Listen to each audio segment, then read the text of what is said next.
सिंध सरकार टैक्स चोरन ऐं मंशियात फ़रोशन जो घेरो तंग करण ऐं टैक्स चोरन जा नाला अख़बारनि में शाया करण जो फ़ैसिलो करे वरितो आहे। कराची में सिंध जे सीनियर वज़ीर शर्जील इनाम मेमण जी सदारत हेठि आला सतही इजलास थियो, जंहिंमें एक्साइज़ टैक्सेशन ऐं नार्कोटिक्स कंट्रोल जे secretary Salim Rajput, DG Aurangzeb Panwar, directors ऐं ॿियनि ऑफिसरनि शिरकत कई। इजलास में ॻाल्हाईंदे सूबाई वज़ीर शर्जील इनाम मेमण चयो त टैक्स चोर मुल्की खुशहाली जा दुश्मन आहिनि, खेनि कंहिं बि सूरत में बख़्श न कयो वेंदो।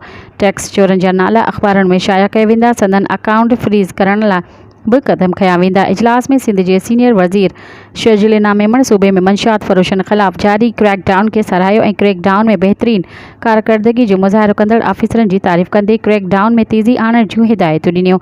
शर्जील इनाम मेमण चयो त मंशियात फ़रोश मुल्क ऐं क़ौम जी मुस्तक़बिल जा दुश्मन आहिनि।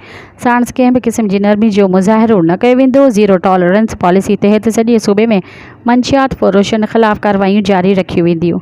मज़ीद ख़बरनि ऐं तफ़सीलात लाइ विज़िट कयो असांजी वेबसाइट www.awamiNewsHD.com ऐं ॾिसंदा रहो अवामी न्यूज़ HD।